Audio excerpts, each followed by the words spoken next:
कहीं ना कहीं केजरीवाल की झूठ के बहकाए में फरेब में आ गई थी। ये माना जाता है कि झुग्गी बस्ती के जो वोटर होते हैं, स्लम में जो रहते हैं, वो आम आदमी पार्टी के कैडर वोटर हैं, जो कि आपके क्षेत्र में सबसे ज़्यादा है। और आपके बीते चुनाव में शायद आपकी हार का सबसे ज़्यादा वजह भी वही था। कुछ 1-2% का असर आने का चांस था इसलिए लगा रहा हूँ, नहीं आया। मैं जीता हुआ होता, वो जीते हुए हैं, वो कह रहे हम देंगे, अरे देना होता 10 साल में दे देते। कोई उनकी बात में नहीं आने वाला, गारंटी से वो कुछ भी कह दे। इस बार भारतीय जनता पार्टी की सरकार बनेगी और 50 से ज्यादा सीट बीजेपी दिल्ली में जीतेगी। दिल्ली में विधानसभा को देखते हुए भारतीय जनता पार्टी ने अपने 29 उम्मीदवारों को चुनावी मैदान में उतार दिया है। इस वक्त हम मौजूद हैं आरके पुरम विधानसभा से। आरके पुरम विधानसभा से बीजेपी ने जिस उम्मीदवार को उतारा है, वो 6 बार चुनावी मैदान में उतर चुके हैं। 2 बार निगम में रहे हैं और 1 बार विधायक जीते हैं और 2 बार विधायकी का चुनाव हारे हैं। और ये उनका छठा है ये छोटा चुनाव है विधायक, ये 7वीं उम्मीदवारी है, ये छठी उम्मीदवारी है। अनिल शर्मा जी हैं हमारे साथ, बीजेपी के उम्मीदवार। सर, सबसे पहले पार्टी ने आप पर छठी बार भरोसा जाता है, इसके लिए क्या कहें? मैं भगवान गोवर्धन का, कालका माई का धन्यवाद तो करूंगा ही करूंगा, साथ ही पार्टी का शीर्ष नेतृत्व का भी धन्यवाद करता हूं जिन्होंने मुझ पर विश्वास व्यक्त किया। माननीय देश के प्रधानमंत्री नरेंद्र मोदी साहब, माननीय गृह मंत्री अमित शाह साहब, माननीय राष्ट्रीय अध्यक्ष जेपी नड्डा साहब का, माननीय राष्ट्रीय संगठन मंत्री साहब BL संतोष जी का, हमारे प्रभारी आदरणीय माननीय पांडा साहब का, हमारे प्रदेश अध्यक्ष आदरणीय वीरेंद्र सचदेवा साहब का, हमारे सांसद आदरणीय बहन बांसुरी स्वराज जी का, हमारे संगठन मंत्री आदरणीय पवन राणा जी का, अन्य सभी लोगों का मैं धन्यवाद करना चाहता हूं जो मुझ पर विश्वास व्यक्त किया। उसके लिए मैं उनका शुक्रिया अदा करना चाहता हूं। सर, लगातार तीसरी बार जो आपके सामने उम्मीदवार हैं चुनावी मैदान में, 2 बार आपको हरा चुकी है। इस बार भी वो सामने है, आम आदमी पार्टी की विधायक प्रमिला टोकस। तो इस बार क्या अलग होगा जो आप चुनावी मैदान में जाएंगे? बड़ी अच्छी बात आपने पूछी है। ये बात ठीक है कि लास्ट दोनों चुनाव मेरा उनसे ही हुआ और मैं दोनों चुनाव में लूज कर गया, परंतु पहले के चुनाव इस चुनाव में बहुत अंतर है। 2015 और 2020 का जो चुनाव था, जो 5 साल में 2 चुनाव आए, दिल्ली की जनता, जिसमें आरके पुरम भी अपने आप आ गया, कहीं ना कहीं केजरीवाल की झूठ के बहकाए में, फरेब में आ गई थी। प्रमिला जी चुनाव नहीं जीती थी, वो जीती है मतलब, पर नहीं जीती थी, जीते तक केजरीवाल। ये चुनाव केजरीवाल के नाम से ही लड़ते हैं और उनके नाम से ही पूरे इलाके में होर्डिंग पोस्टर लगते हैं। इस बार जिसके नाम से लड़ रहे हैं वो भी कहीं ना कहीं बहुत डैमेज हो चुके हैं अपने कारनामों की वजह से, झूठ बोलने की वजह से, शराब घोटाले की वजह से और अन्य अन्य चीजों की वजह से। और रही प्रमिला जी की बात, मैं आपसे निवेदन करूंगा, पूरे क्षेत्र के अंदर सर्वे करिए आप जाके, चाहे कोई पोश इलाका हो, चाहे गांव हो, चाहे गवर्नमेंट कॉलोनी हो, चाहे झुग्गी बस्ती का ही इलाका क्यों ना हो, हर इलाके में उनकी नेगेटिविटी है। उन्होंने कोई इलाके में काम नहीं किया। 100 करोड़ रुपए उनको मिले, 10 करोड़ के हिसाब से 10 साल में 100 करोड़ रुपए। 100 करोड़ रुपए का डेवलपमेंट बहुत हो सकता था एरिया में। सीवर बह रहे हैं जगह जगह, नालियां खरंजे नहीं बने, सीसीटीवी कैमरों का अता पता नहीं है। कोई भी ऐसा काम 1-2 जगह पर अगर कोई नाली गला खरंजा बन गया होगा, एक आधी जगह कोई छोटा मोटा बारात घर मुश्किल से बना होगा, इसके अलावा कोई बड़ा काम 100 करोड़ रुपए का तो डायरेक्ट बजट मिला है। इसके अलावा अलग अलग हेड्स होते हैं अलग अलग काम के, कोई भी काम नहीं बता सकते। इस कारण से मैं कह सकता हूं बड़े विश्वास से कि भारतीय जनता पार्टी के कार्यकर्ताओं के विश्वास पर माननीय मोदी जी दिल्ली के लिए जो विजन लेके आ रहे हैं उसके ऊपर, हमारे विचार परिवार के बलबूते पर कि इस बार आर के पुरम सीट भारतीय जनता पार्टी जरूर जीतेगी। देखिए, आरके पुरम की बात जब होती है तो आमतौर पर लोगों के जहन में ये आता है कि सरकारी क्वार्टर वाला वहाँ पे एरिया है, काफ़ी ज़्यादा यहाँ पे सरकारी क्वार्टर है। बल्कि सच्चाई ये है कि सरकारी क्वार्टर्स के अलावा यहाँ पॉश इलाके भी हैं, जैसे वसंत विहार हो गया आपको, और मोती बाग सॉरी ये सत्य निकेतन हो गया। लेकिन इसके साथ ही यहाँ पे काफ़ी ज़्यादा झुग्गी बस्ती भी है।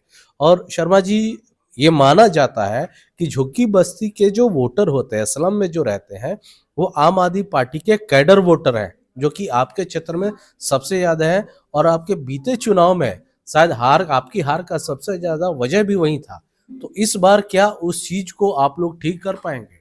लगता है वो आपके तरफ आएगा वोट? ये आपने ठीक कहा कि देखने में लगता है कि आर के पुरम का नाम से मतलब सरकारी कर्मचारी कॉलोनी है, पर ऐसा है नहीं। बिल्कुल ठीक कहा आपने, ये मिक्स्ड जगह है। सरकारी कर्मचारी भाई तो रहते ही रहते हैं, हमारे सेवा बस्ती को झुग्गी बस्ती भी कहते हैं, वो भी काफी तादाद में यहाँ पर रहते हैं। और वो सच है कि कहीं ना कहीं वो बीजेपी को कंपेरेटिवली कम वोट करते हैं, कंपेरेटिवली करते हैं बीजेपी को वोट, ऐसा नहीं है कि नहीं करते, पर कंपेरेटिवली कम करते हैं। परंतु इस बार वो बीजेपी को ज्यादा वोट करेंगे। इसकी वजह है, वैसे तो स्थिति चारों जगह खराब है, चारों चीजों में, चाहे पोश हो, गांव हो, चाहे वो हो, पर वहां स्थिति बहुत दयनीय है। मैं जा रहा हूं सलम बस्ती के अंदर, 10 साल के अंदर नालियां तक नहीं बनी, उनको नए टॉयलेट नहीं मिले, सफाई नहीं होती नालियों में, उनको किसी भी एक भी कॉलोनी में बरात घर बना के नहीं दिया, 22 कैंपों में। और मोदी जी ने, चाहे वो कालका जी हो, चाहे अभी अशोक विहार हो, चाहे कठपुतली कॉलोनी हो, चाहे जमुना पार का इलाका हो, इतने सारे फ्लैट बना के दे दिए हैं। और ये विश्वास दिलाया है कि एक भी झुग्गी नहीं टूटेगी बीजेपी के राज में, क्योंकि राज तो देश में बीजेपी का ही है। एक भी झुग्गी नहीं टूटेगी। दूसरा, उन्होंने मॉडल देख लिया अशोक विहार का, उन्होंने मॉडल देख लिया है कालका जी का, और वहीं के वहीं बसाने की बात है। यह नहीं है कि 2 किलोमीटर 4 किलोमीटर दूर बसाने की है। और हमारी कोशिश तो एक और है, दूर बसाने की बजाय हमारी इन कॉलोनियों को वहीं अच्छी फैसिलिटी देकर वहीं बसा दिया जाए। वहीं के वहीं अच्छी फैसिलिटी कैसे? अगर हम विधायक बन गए, हमारी सरकार दिल्ली में आ गई, तो हम उसके नियर बाय जगह पर बारात घर बना के दे सकते हैं, हम उनकी नालियां गली खरंजा पक्का कर सकते हैं, हम वहीं पर बेस्ट चीजें करके उनको वहीं के वहीं पक्का कर सकते हैं। तो ये विश्वास हम उनको दिलाने में कामयाब हो रहे हैं आस्ते आस्ते, क्योंकि एक भी झुग्गी मोदी जी ने तोड़ी नहीं है, ना तोड़ेंगे। ये इन्होंने झूठा इल्जाम लगाया था पिछली बार, नैरेटिव ऐसा बनाने में कामयाब हो गए थे कि बीजेपी आएगी झुग्गी तोड़ेगी। वो नैरेटिव खत्म हो गया इनका, क्यों? वो देख चुके हैं 10 साल से मोदी जी हैं, कोई झुग्गी नहीं तोड़ी मोदी जी ने। तो मुझे लगता है कि इस बार हमारे झुग्गी बस्ती के भाई, हमारी बहनें भारतीय जनता पार्टी को जरूर जिताएगी वहां से। देखिए, जो आरके पुरम विधानसभा है, आम आदमी पार्टी के लिए डबल इंजन की इलाका भी है, डबल इंजन की भी सरकार, क्योंकि यहाँ पे विधायक जो है वो आम आदमी पार्टी के तो है ही। यहाँ के तीनों जो पार्षद हैं वो भी आम आदमी पार्टी के हैं। और बावजूद इसके सर, जो भी आप समस्याएं गिनवा रहे हैं, हमने भी देखा यहाँ कुली कैंप में एक दिन हम लोग गए थे, वहाँ का शौचालय जो था वो बिल्कुल टूटा हुआ था। तो शायद ये लगता होगा आम आदमी पार्टी को इस बार स्थिति ठीक नहीं है, और वो इसीलिए एक के बाद एक कई योजनाएं लेके आए हैं महिलाओं के लिए, बुजुर्गों के लिए, ताकि जो वोट बैंक उनके खिसकने का डर है वो ना खिसके। तो आप लोगों से मिलते होंगे, इस बात का तो असर जरूर होगा। केजरीवाल जी योजनाएं लेके आ रहे हैं। बहुत अच्छा क्वेश्चन पूछा आपने। मैं अभी, कल मेरी टिकट अनाउंस हुई है, मैं कल से अब तक भी काफी मीटिंग कर चुका हूँ। उससे पहले पार्टी ने नुक्कड़ बैठकों के लिए कहा था कि नुक्कड़ सभाएं करनी है। चाहे मैं कैंडिडेट नहीं था, पर मैं पार्टी का कार्यकर्ता हूँ, यहाँ से विधायक भी रहा हूँ, विधायक प्रत्याशी भी रहा हूँ, जिला अध्यक्ष भी रहा हूँ पार्टी का। उस नाते मैंने अलग अलग जगह पर मिट के करिए। इन्होंने कहीं ना कहीं वो जो 2100 रुपए का पॉइंट दिया, उससे आर के पुरम की नहीं, दिल्ली की जनता के दिमाग में कुछ 1-2% का असर आने का चांस था इसलिए लगा रहा हूं नहीं आया। क्यों नहीं आया? हमने उनको बताया कि पंजाब के अंदर यही योजना लाए थे 2.5 से 3 साल पहले कि हर महिला को 1000 रुपए मिलेगा। हमने अपनी बहनों को, माताओं को बताया कि पंजाब में पता कर लें, एक भी माता बहन को 2.5 से 3 साल में नहीं मिला। नंबर 1। नंबर 2, इन्होंने लोकसभा चुनाव से पहले कहा था कि 1000 रुपए हर बहन को फॉर्म भर दीजिए, मिलेंगे। लोकसभा चुनाव खत्म हुए 8 महीने ऑलमोस्ट बीत गए हैं। ऑलमोस्ट 8 महीने से एक भी माता बहन को 1000 रुपए नहीं मिले। अभी 2100 के फॉर्म भरवाए हैं कि जीतते ही 2100 रुपए आ जाएंगे। कैसे आ जाएंगे? कोई बैंक अकाउंट नंबर नहीं खोला, कोई अकाउंट नहीं खोला, अकाउंट नंबर लिया नहीं, कहां से आ जाएंगे? दिल्ली की जनता बहुत समझदार है। झुग्गी बस्ती में रहने वाला व्यक्ति गरीब हो सकता है पर बेवकूफ नहीं है। वो झूठ फरेब को जान गया है, वो समझदार वोटर है, वो इनकी बातों पे कतई नहीं आने वाला। मैं गारंटी से कह सकता हूं, ये जो झूठी योजनाएं लोगों को बता रहा है बरगलाने के लिए, इस बार दिल्ली की जनता इनकी बातों में नहीं आएगी। अगर इन्होंने करना ही होता तो 2 साल पहले 2100 दे देते, 4 साल पहले देते। सरकार तो इन्हीं की थी, किसने रोका था? किसने रोका था? ये बात नहीं चलने वाली। चाहे वो मंदिरों में 18,000 रुपए दे दे, 10 साल से क्यों नहीं दिया मंदिर में, ये है उससे बड़ा क्वेश्चन। मौलवियों को दे रहे थे, इनको क्यों नहीं दिया? हिंदुओं के मंदिर में क्यों नहीं दिया? गुरुद्वारों के अंदर ग्रंथी साहब को नहीं दिया। तो ये नहीं चलेगा। चुनाव के अंदर या तो कोई हम हैं दिल्ली में बीजेपी, दिल्ली में बीजेपी आज हारी हुई पार्टी है, वह नहीं जीती है। अगर बीजेपी ये कहे कि हम आएंगे तो ये देंगे, विश्वास करेगी जनता? मैं जीता हुआ होता, वो जीते हुए हैं, वो कह रहे हम देंगे, अरे देना होता 10 साल में दे देते। कोई उनकी बात में नहीं आने वाला, गारंटी से। वो कुछ भी कह दे, इस बार भारतीय जनता पार्टी की सरकार बनेगी और 50 से ज्यादा सीट बीजेपी दिल्ली में जीतेगी। चलिए, आपने तो दावा कर दिया कि आपकी जीत होगी, आपकी सरकार बनेगी। सर, जीत के आते हैं तो विजन क्या रहेगा? किस तरह से दिल्ली को देखना चाहेंगे? कैसे बनाएंगे आप लोग दिल्ली को? दिल्ली की बात भी मैं कर सकता हूं, पर मैं उससे पहले आरके पुरम की बात कर जी, दूं। हाँ।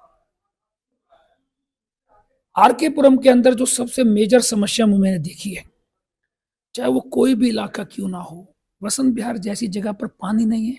कमाल की बात है, हाईएस्ट टैक्स पेयर। झुग्गियों के अंदर टॉयलेट नहीं है, नालियां नहीं है, गांव के अंदर सीवर बह रहे हैं। मैं सबसे पहले ये जो चारों मेरे सेगमेंट हैं, इनकी ये जो लोकल समस्याएं हैं, सबसे पहले मैं इनको दूर करूंगा। उसके बाद दिल्ली के विजन के लिए तो बहुत सारे मुद्दे हैं, चाहे यमुना जी का साफ का मुद्दा हो, चाहे रोड जो टूटे पड़े हैं, गड्ढे हो रखे हैं, चाहे उसको ठीक करने का हो, मेट्रो का काम और बढ़ाने का हो, फ्लाईओवर्स और बनाने का हो, पॉल्यूशन को कम करने का हो। ऐसे बहुत सारे मुद्दे हैं दिल्ली के लिए।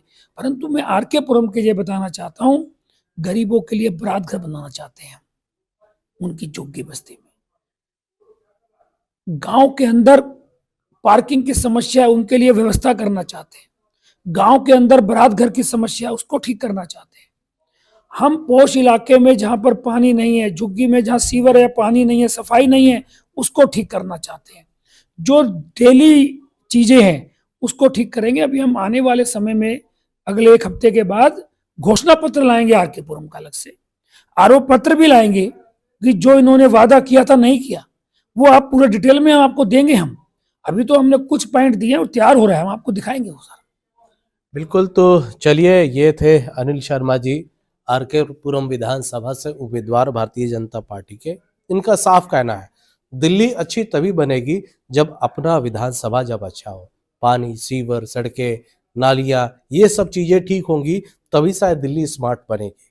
और जाहिर है कि तीनों ही उम्मीदवार अब चुनावी मैदान में आ गए हैं। हालांकि यहाँ से कांग्रेस पार्टी ने अपने उम्मीदवार को अभी तक नहीं नाम अनाउंस किया है, लेकिन बहरहाल जनता किसके तरफ जाती है, क्योंकि अनिल शर्मा की लोकप्रियता इसी से समझी जा सकती है कि इस क्षेत्र में बीते कई दशकों से अगर कहा जाए तो लगातार चुनावी मैदान में है और पार्टी ने इन पर भरोसा जताया है। जनता को इन पर कितना भरोसा है, ये चुनावी नतीजों में पता लगेगा। अमरदीप कुमार, दिल्ली तक।